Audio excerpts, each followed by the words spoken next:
There are a lot of people here. Thank you, Minnesota.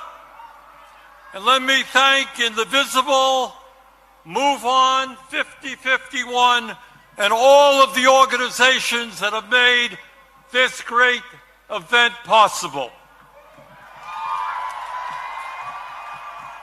And thanks to the millions of Americans from our smallest towns to our largest cities in every state in our country who are gathering today at thousands of rallies.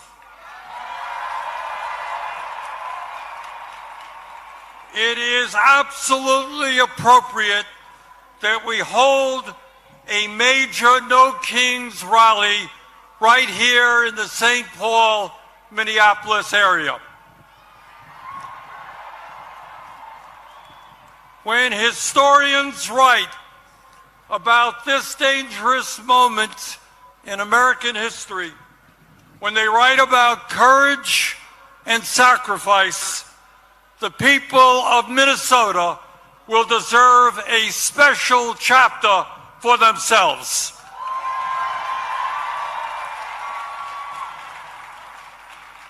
In the face of unprecedented occupation of this city by ICE, Trump's domestic army, this community stood up and with extraordinary solidarity fought back and won.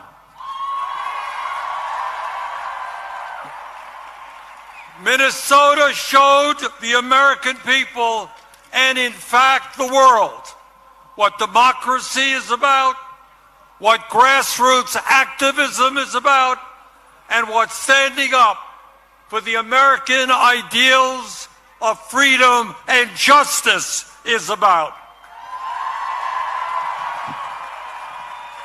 And I want to thank my colleagues, Amy Klobuchar and Tina Smith, for their leadership in the Senate on this issue.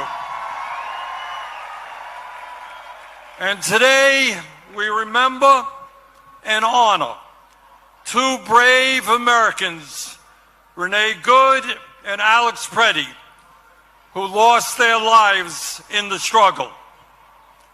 And we promise their families and their friends that these two heroes will not have died in vain.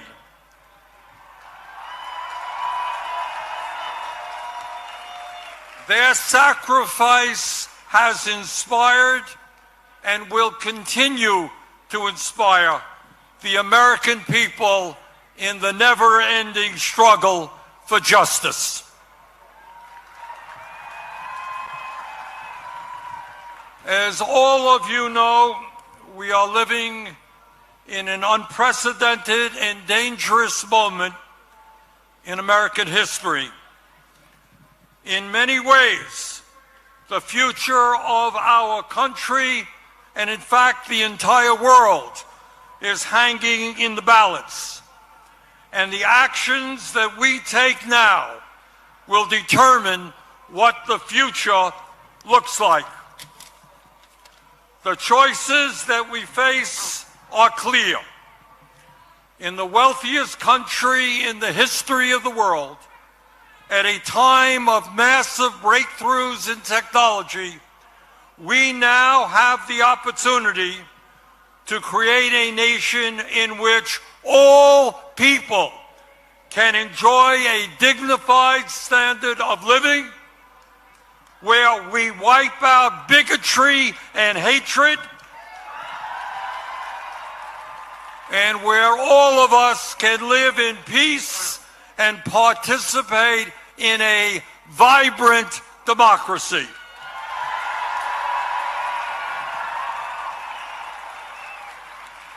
Where the foundation of our nation is built on love, compassion, human solidarity, and an understanding. As your great former senator, the late Paul Wellstone, said, We all do better when we all do better.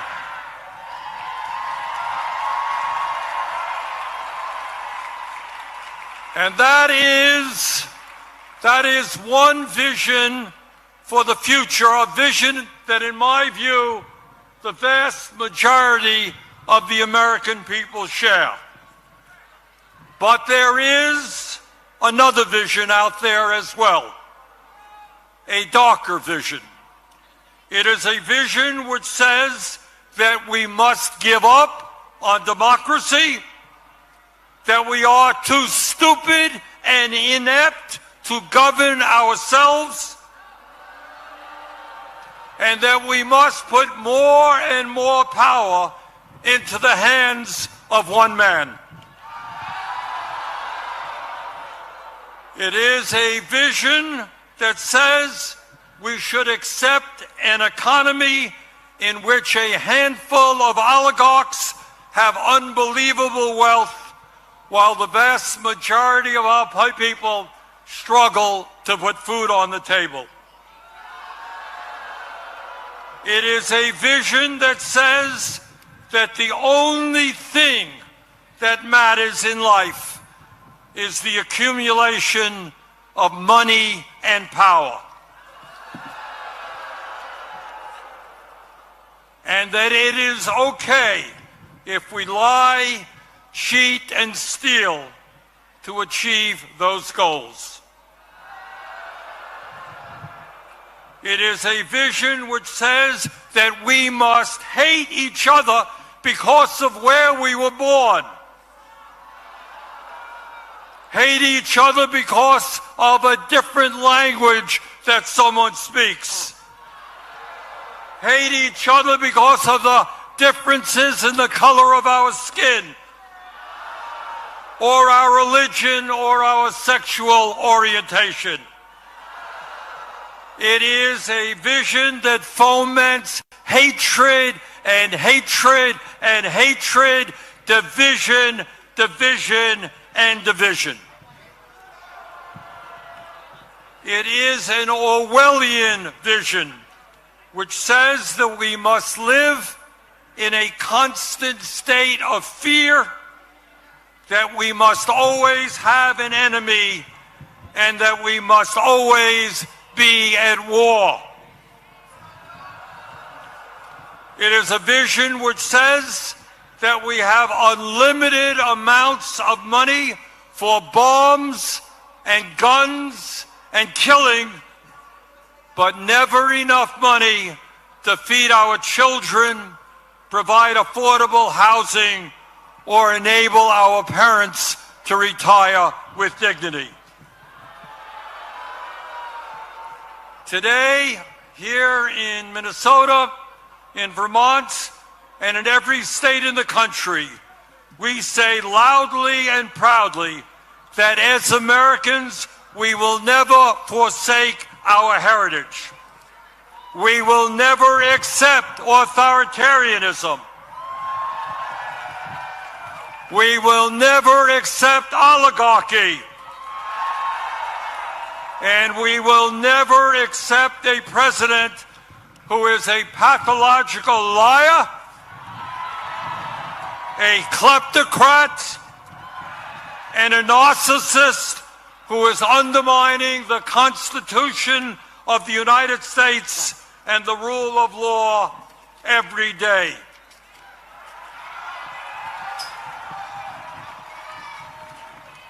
We will never accept government policy that gives massive tax breaks to billionaires, throws 15 million Americans off the health care they have, breaks unions, denies women the right to control their own bodies, and is pushing the planet closer and closer to a climate crisis. In the last year, I must confess, I've been thinking a lot about American history, about the men and women in 1776, who, with unbelievable courage, announced to the world that they would no longer be ruled by the King of England, who had absolute power over their lives. These patriots demanded freedom, and they fought a bloody revolutionary war against the most powerful military in the world to achieve that freedom. And they won.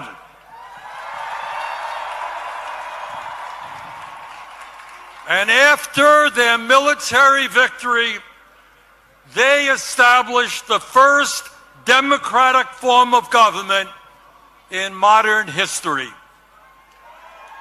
In 1789, they said loudly and boldly to the entire world, here in this new nation of America, we don't want kings.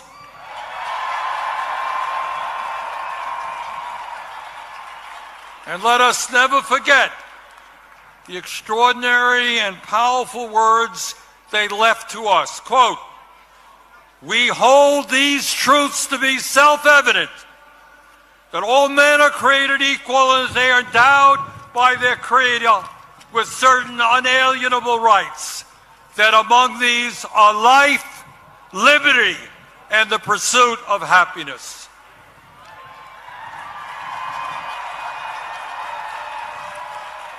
And today, in 2026, our message is exactly the same.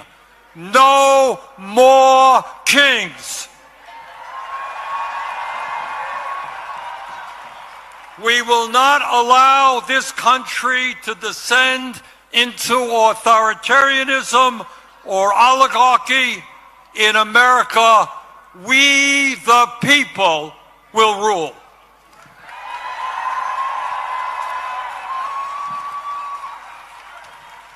But let us be clear. This moment is not just about one man's greed, one man's corruption, or one man's contempt for our Constitution. This is about a handful of the wealthiest people on earth who, in their insatiable greed, have taken over our economy, have taken over our political system, have taken over our media in order to enrich themselves at the expense of the working families of our country. Brothers and sisters, never before in American history have so few had so much wealth and so much power. Never before in American history has there been such extreme levels of income and wealth inequality, with the top 1% now owning, if you can believe it, more wealth than the bottom 93%.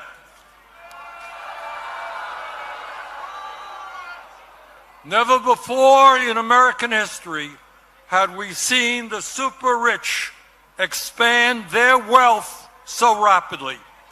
Last year alone, after receiving the largest tax break in history, 938 billionaires in America, fewer than 1,000 people, became $1.5 trillion richer.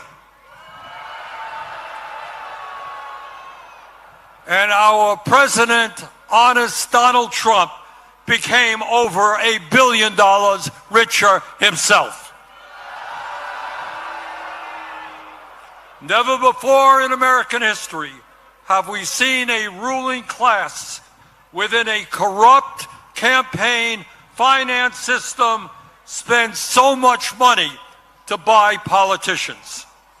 In the coming midterm elections, the billionaires will spend many, many hundreds of millions of dollars to make sure that government continues to work for them and not working families.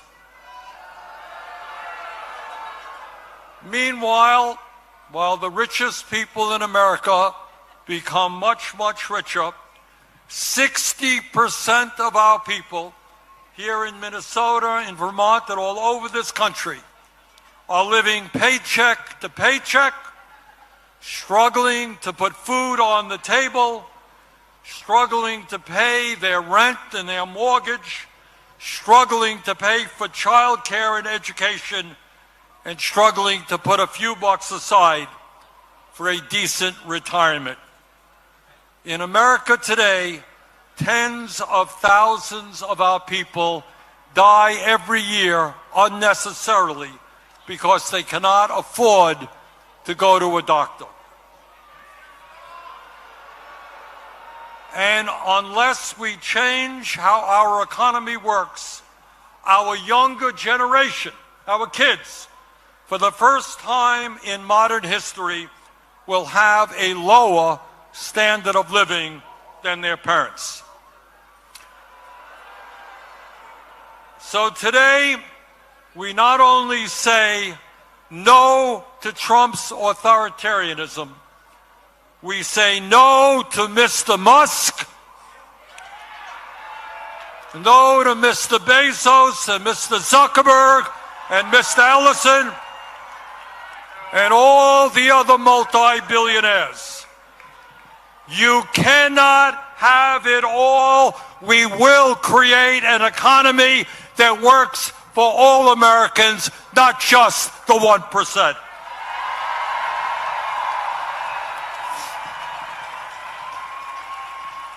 Brothers and sisters, it is not just the authoritarianism of the Trump administration that we must combat. It is not just the oligarchs and their insatiable greed that we must combat. Now, as the news literally of today reminds us, we have got to stop the out-of-control militarism of the Trump administration, whether it is here at home in cities like Minneapolis and St. Paul or abroad.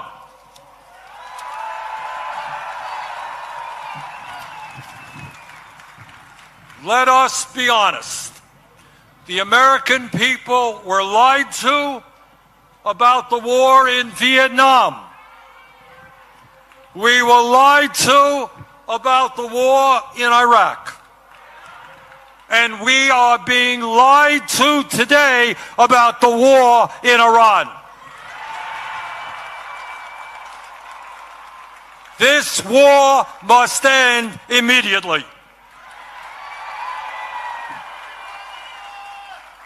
In the last election, Donald Trump pointed out correctly the huge amounts of money that had been wasted in wars that should have been spent rebuilding America.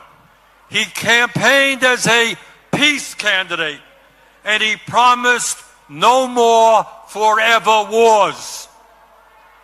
He lied. 1 month ago, Trump and his partner, Israeli Prime Minister Benjamin Netanyahu,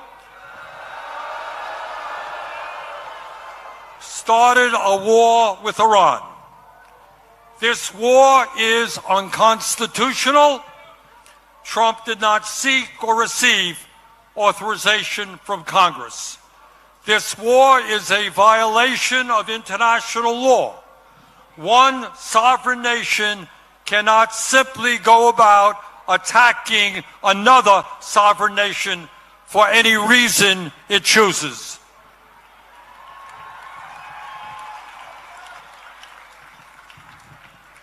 Since this war began, 13 American soldiers have been killed and hundreds have been wounded, including another 12 yesterday. In Iran, nearly 2,000 civilians have been killed and many more wounded, and 498 schools have been bombed by American and Israeli missiles. In Lebanon, more than 1,000 people are dead, and more than 1 million Lebanese people, 15% of their population, have been displaced from their homes. In Israel, 20 people have been killed and over 5,000 wounded. In the West Bank, Israeli vigilantes are burning down homes and killing Palestinians. At a time when gas prices are soaring, when many Americans cannot afford the basic necessities of life, it is estimated that this war has already cost $1 trillion.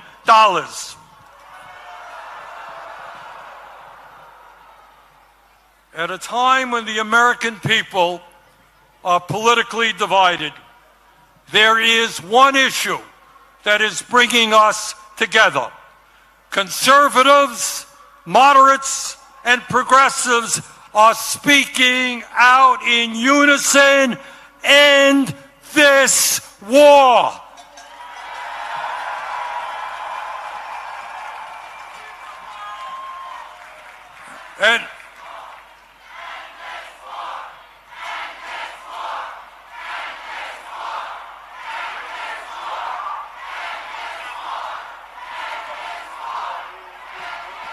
And as a U.S. Senator, I want to just mention to you about what I intend to do about it. First, we have got to make sure that Congress does not send another $200 billion to fight this war.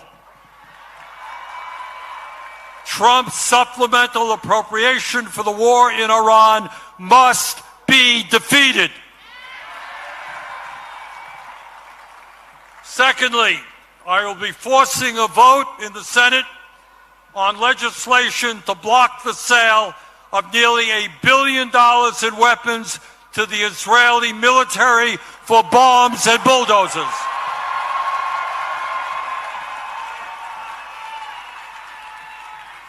A nation, a government that has committed genocide in Gaza does not need more military support from American taxpayers.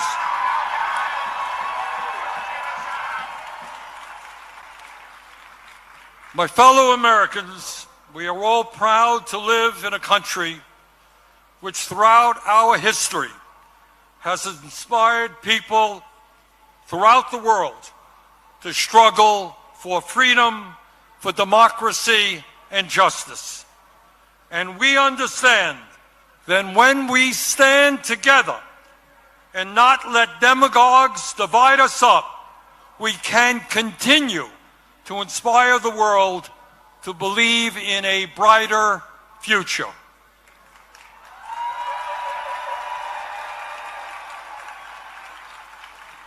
Yes, we can create a vibrant democracy by ending Citizens United and not allow billionaires to buy elections.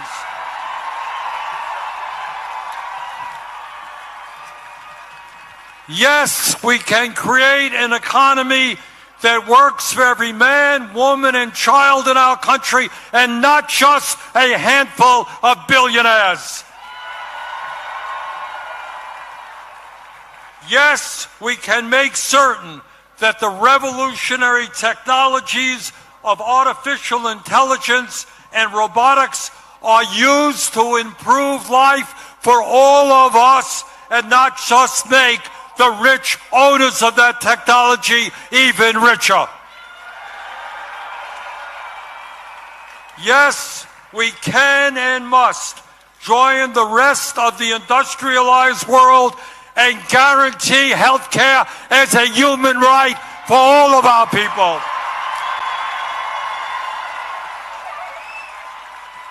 Yes, instead of spending $1 trillion a year on the military, we can wipe out homelessness and build millions of units of low-income and affordable housing.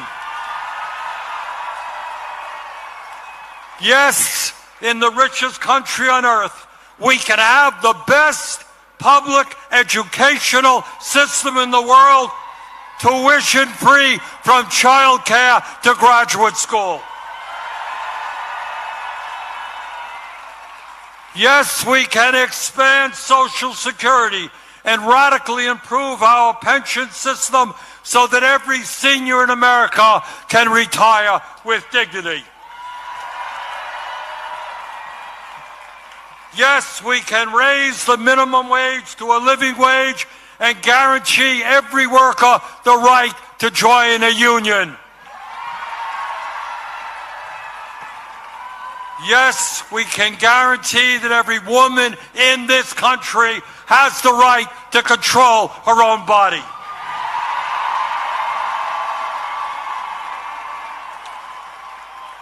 And yes, when billionaires are paying an effective tax rate lower than a truck driver or a nurse, we can and must make certain that the top 1% and large profitable corporations start paying their fair share of taxes.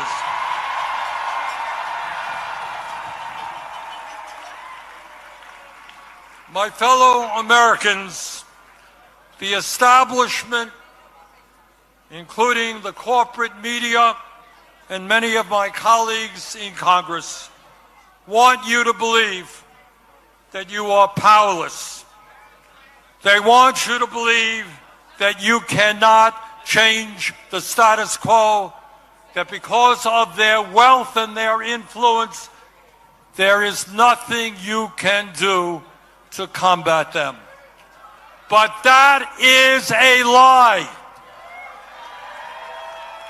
Throughout the history of our country, when Americans have stood up and fought for justice, they have prevailed. The founders of our country did it when they stood up to King George. The abolitionists did it when they ended slavery. The working class did it when they stood up to their bosses and formed unions. The suffragettes did it when they demanded that women have the right to vote. The LGBT community did it when they demanded basic human rights. Time and time again, in difficult moments in American history, our people stood up, fought back, and won. They did it then, we can and will do it now.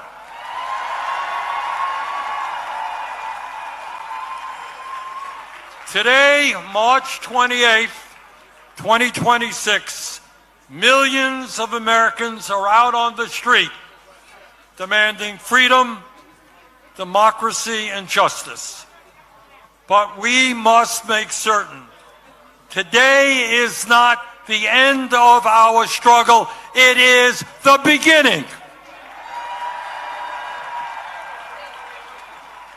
Together, when we stand united, we can and will create the kind of nation that you and I know that we can become. Thank you all very much.